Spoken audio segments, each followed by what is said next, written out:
Hello and welcome back to another lore video. This time we're looking at more stuff from the Encyclopedia Eorzea, and today's passage is about Hydaelyn and Zodiark. For thousands of years, Eorzea has experienced a repeated cycle of devastation, the umbral eras, and prosperity, the astral eras. Recent revelations have shown that this may be a result of a deep-seated conflict between the will of light, Hydaelyn, and the will of darkness, Zodiark, the eras. Eorzea has been defined by its periods of growth and prosperity, wherein civilizations have risen and thrived until being brought down by terrible disasters known as the calamities, which, in turn, bring upon ages of darkness known as umbral eras.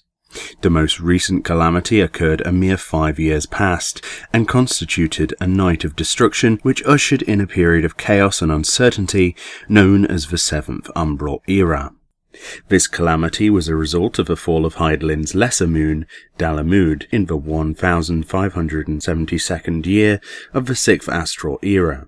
Upon the satellite's arrival above the Cartano Flats in central Eorzea, it split apart, revealing the elder primal Bahamut, who, in a fit of inchoate anger, laid waste to anything and everything around him.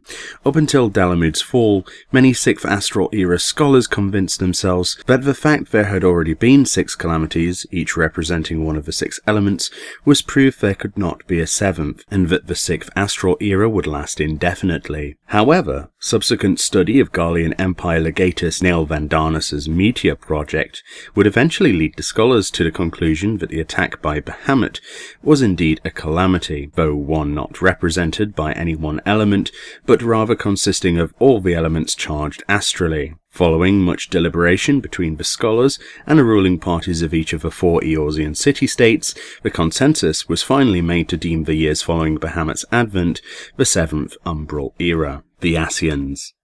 Throughout Eorzean history, whether it be in folklore or myth, there has been mention of dark, shadowless figures, known as the Ascians, who, with their twisted words, would incite strife between peoples. Most recently teaching the beast tribes of Eorzea how to summon primals, and essentially igniting a war spanning multiple continents. According to recent research by the Scions of the Seventh Dawn, there is proof that the calamities, once believed to be natural occurrences, were actually triggered by the crooked scheming of the Ascians, in an attempt to bring about a phenomenon known as the rejoining, which is a form of dimensional compression desired by their deity, Zodiark.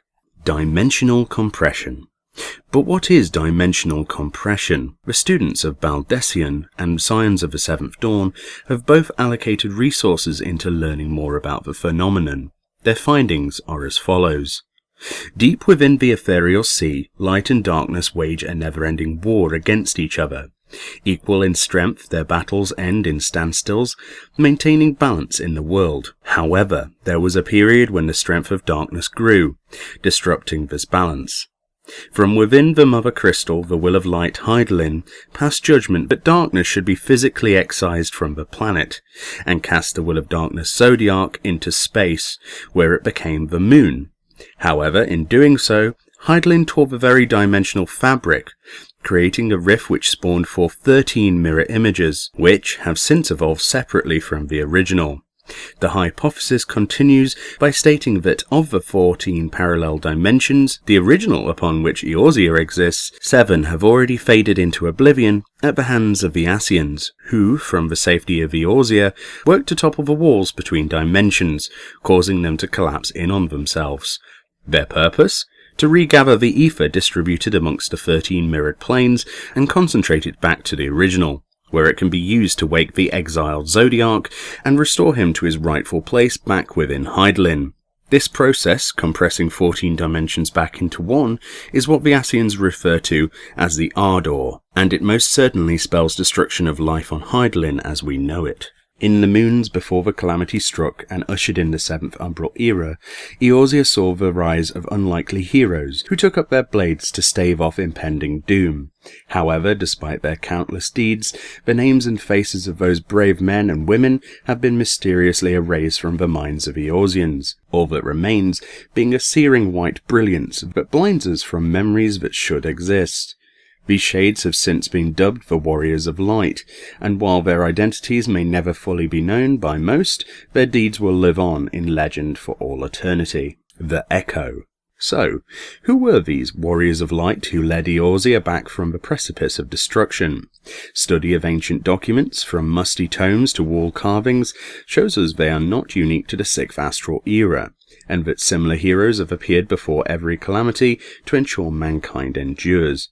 For example, before the Great Flood, which marked the end of the 5th Astral Era, legend tells us of 12 Archons who descended on Eorzea to warn its denizens of the rising waters. There are also tales from the Near East, which follow the exploits of great warriors, known as the Zodiac Braves, warriors whose appearance also happens to coincide with a past calamity. What then ties these legendary figures with the Warriors of Light who emerged but 5 summers past?